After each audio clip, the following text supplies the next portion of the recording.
I don't like the sound of that guinea pig thing. Now I'm nervous. I should have got a refill on my coffee.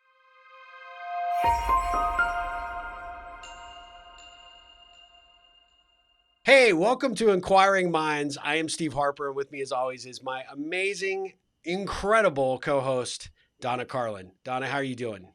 I'm great. How are you doing? Well, I'm nervous now because right as we were coming on, you were like, "Yeah, I'm going to use you as my guinea pig," and you just had this Yeah, kind of evil smile. So, it's what are we perfect. up? What are we up to today, Donna? Okay, Steve, if you had to let go of three things today by the end of the day, what would they Oh, be? What would you gain by letting them go? oh, you're putting me on the spot like right Yes. away. Oh my gosh. Gosh, okay. Number one, a toxic family relationship. I won't go into specifics, but I would say there is a family member, a sibling that I just need to completely remove from my life for a period of time. Uh, it, uh, it doesn't bring me any value. It only brings me stress, and we have differing opinions about how to care for my aging father and in that approach. And so I would say that would be one.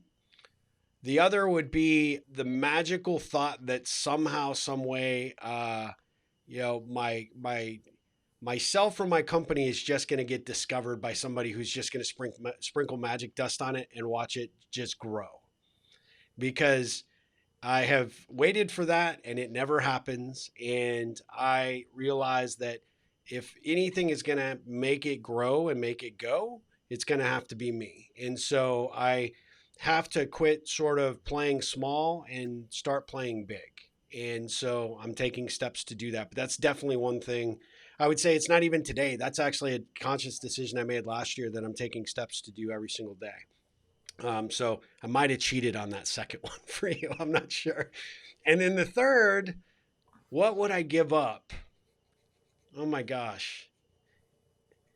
What would I give up? I would probably say my foul mouth. Believe it or not, I have I can have a tendency to cuss just a little bit too much. And I'll share a very quick story with you. I think I may have told you before the holidays, maybe not, but I have been looking for vintage typewriters. And I found one, believe it or not, going to Albuquerque to see my dad over the holidays. I found that there's like the last bastion of typewriter repair shops in Albuquerque, and this guy offers antique typewriters. And I ended up finding and falling in love with a 1945 Royal typewriter. And so its business is run by a guy that's had it for 55 years, and his wife does all the bookkeeping and the accounting and the checkout. I mean, it's just a really quaint little shop. And so my son Zach and I were in there. We finally select the one that we're going for, and it was just a very good experience. And the lady saw a hat that I had gotten for Christmas, which was for the Dutton Ranch from the show Yellowstone. I don't know if you've Okay. seen that up in Canada yet, Mhm. but there's a character on there named Beth who is just a very bad person. She's no ethics, and she's got a foul mouth. And the lady, this very nice lady, she must be in her 80s. She says, "I really like that show, but man, I would take that young lady and wash her mouth out with soap." Just such a perfect thing, right? And I'm looking at my son who looks at me because he knows that sometimes I use the occasional foul language, and I'm like, yeah, we could all do a little better. And she said, I just have found that for people that use cuss words, it's for those people that don't have a creative enough mind, or for the uneducated. And I'm like, Wow. oh, that really it really hurt. I had that little conversation, that little comment, right, has stuck with me ever since. And so I committed at the beginning of the year that I need to do better. But I would give that up today because there is a better, more effective way to communicate. And I would be better for it if I was.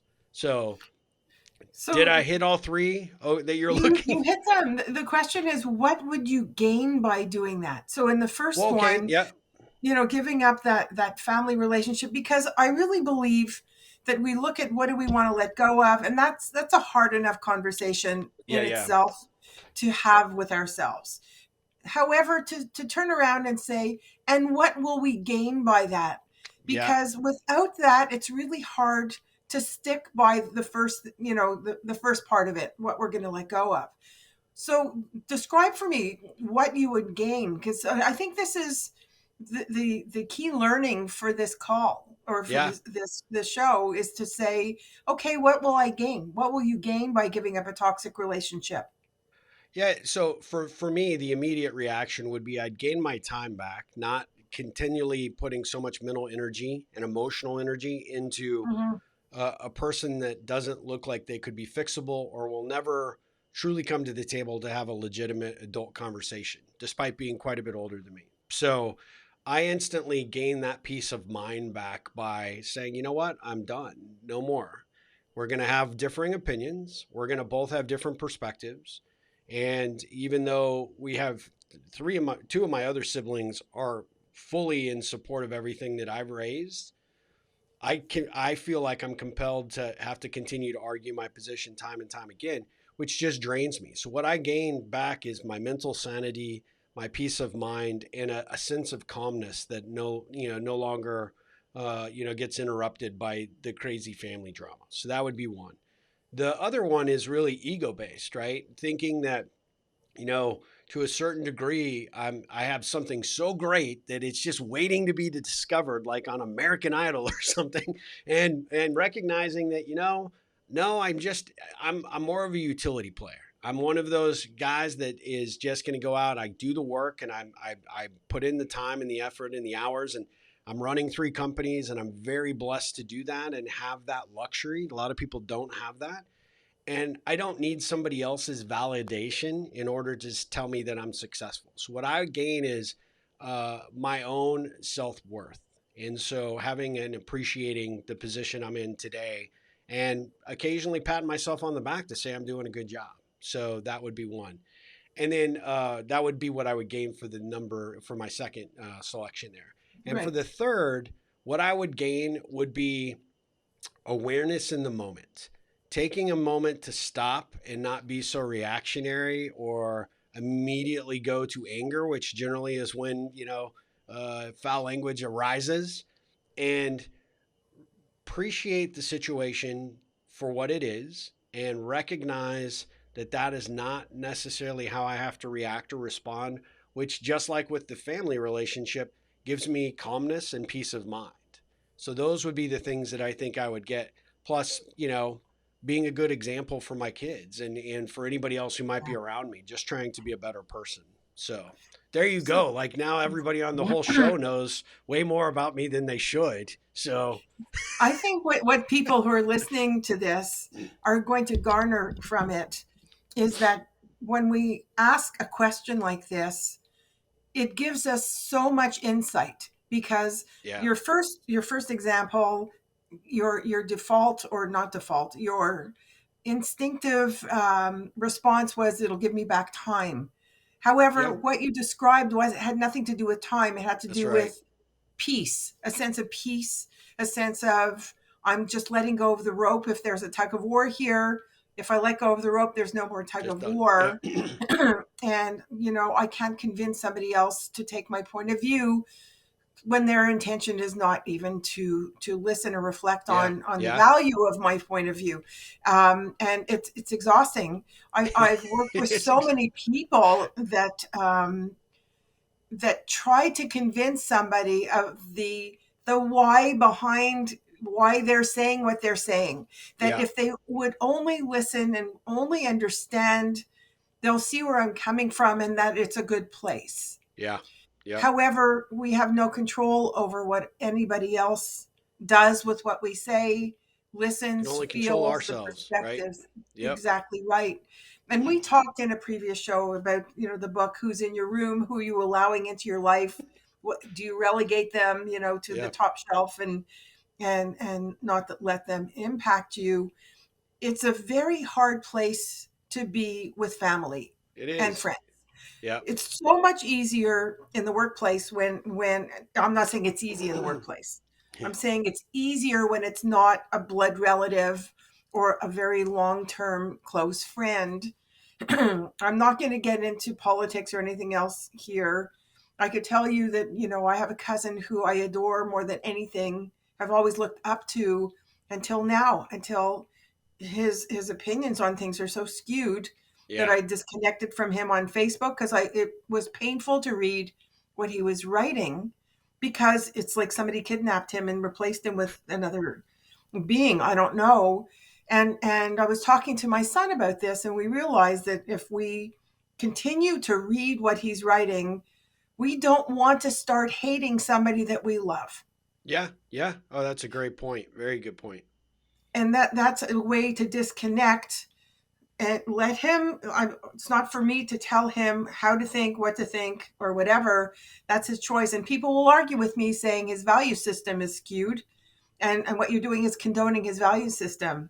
And my response is, I know, God forbid something happens in my life, and there's been a lot that's happened in my life, and Michael's life for that matter, that in a second he would be here to support us, Yeah. that he Yeah. loves us so much. So it's separating the two, and that's so hard with relatives. It is The for sure. second thing that's hard, okay, to go to your number two choice, is to look at the conversation we have with ourselves. What am I not doing right for me not to have this magic wand? And I've got a magic wand. I told you that, the Dumbledore's wand doesn't do anything. Trust me. You are your magic wand, Yeah. which you said. We still have those conversations with ourselves. What could we be doing differently? What could we be doing better? Which are healthy conversations. Yeah. The what am I doing wrong because I shouldn't still be here are not healthy conversations. And just Yeah. having, that differentiation, which you do, is incredibly healthy. So, rather than internally beat yourself up or wait for some external force to make things perfect, To to turn validate you. around and Yeah. say, And yeah. what don't I know that I need to know, or who don't I know that I need to know, and have those conversations with. And, your life will steer you in a direction that you might not have expected. That's right. Yeah. Right. So, I really think that this kind of conversation to have with those you really respect, with your coach, with an advisor, whatever else, are so critical. And, to say by the end of today, which puts a deadline on it, Yeah. right? And then tomorrow, ask yourself, how do I know that I'm still successful? Yeah. To get Yeah. through a whole week without, swearing or whatever else, you know, have your kids, document, which would be Yeah. really cool. Yeah. Or have to put a quarter in a jar every time you do. Yeah, I've been fearful to have that physical representation of my failings because a it would I don't get a lot of money from my wife anyway, but number two, that thing could fill up pretty quickly. I don't know. It might be scary, but this was really interesting. So I've got to ask you, what would be your three? My three is the need to have to figure out all the answers. That's a good one. Um, And what why would that serve you? it would serve me because I spend a heck of a lot of time searching for, like, if it's a factual answer, I will really do a lot of research into figuring something out. And sometimes I don't have to. Hmm. It's not that big a point or not that big a deal, right? Yeah, yeah. Plus the fact that in not having to have an answer, I allow myself to go wherever, and it might be a totally different question at the Yep. end of the road. Yep. So, that's definitely one. The second one, which is harder, is um, to be there for my mother without taking over. And Mm, I looked at that yesterday because I know that she needs help with certain things, and I'm yeah. happy to help. She doesn't need help in everything, and to help her, for me to dial back constructively, obviously, also enables her to remain as autonomous as possible for as long as she can be, and then we could revisit this. Yeah. So not to do things for her, to do things with her, I think would be beneficial for us both. Yep.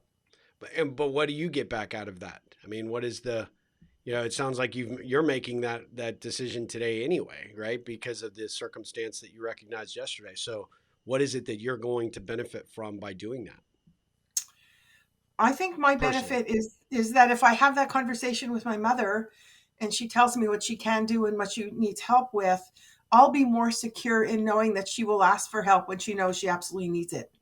So I Yeah. won't, it's because I live in a different city. I don't see her. I can't see her now. They're in lockdown. They're not allowing any visitors anyway. Even if I were to go in to Montreal to see her, um, which is difficult, because I Hmm. wanted to make a point of going at least once a month.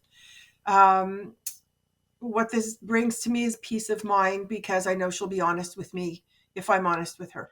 Yeah, absolutely. And what a great conversation to have. Plus, at the benefit of that is you also are allowing her to be in control with that by allowing her to not feel like she has to give something up needlessly. She actually can help you understand what she does need help with and what she doesn't, and allows her to remain in that decision position, which is super important and somewhat challenging for elderly parents, right? So, sometimes we always, especially as the young kids come in and say what needs to happen, as opposed to having that discussion to say, okay, what should happen? What would you like to have happen? And really help them, continue to feel like they're in control, guiding and directing where you can. But at the end of the day, still letting them play that parent role if they can. Yeah, and So I think what's that your third? So what's the third one? Now this should be good. Those were two really heavy ones. So I mean, that was awesome. the third one is it's more a lifestyle thing. Okay. Not beating myself up if every room in the house, for example, isn't just so. Yeah. I'm tired. I've been through 3 years of six Hell. years really of stuff. Yes, you And have. yeah, and it was funny because I spoke to my financial advisor. We're going to meet next week about he keeps asking me year after year, are you going to retire? No. I can't imagine retiring. What do I want my life to look like? And having to have all the i's dotted and the t's crossed, um, and to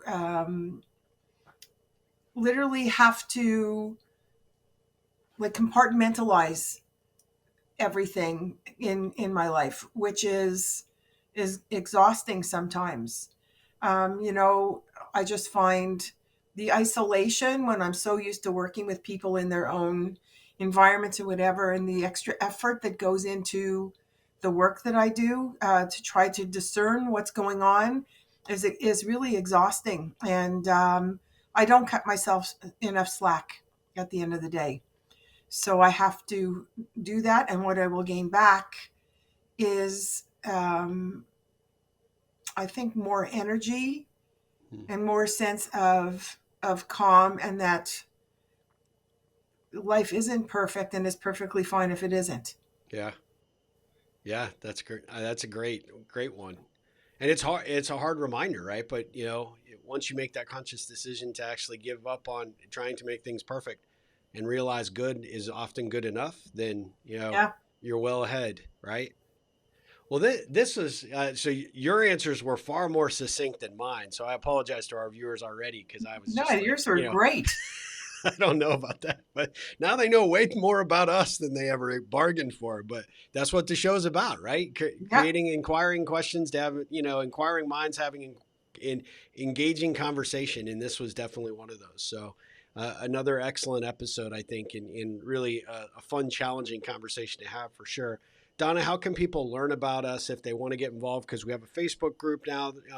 We are hoping to ramp up in 2022 and get people talking about what they're thinking about these shows and how what they're taking away from these conversations and potentially what some of those outcomes of their conversations are when they're having them out there in their family environments and their work environments. Check us out on Inquiring Minds with Donna Carlin and Steve Harper on Facebook. and like join into the conversation. That'd be great. Check us out on our, through our websites. You could reach us, and that's Ripple Central for Steve, ripplecentral.com, I should say, and donnacarlin.com for me. Everything's there. Our social media links, way to reach us through email, and let us know what this is doing for you, how you're Yep. using the topics in your own homes and workplaces. We would love to hear. And if there's something that you want us to address, that would be Yep. great too. Yes, absolutely. Well, Donna, this was great. Thank you for the conversation. I look forward to our next one. Me too. All right. Take care. You too. Have a good one. All right. Bye bye.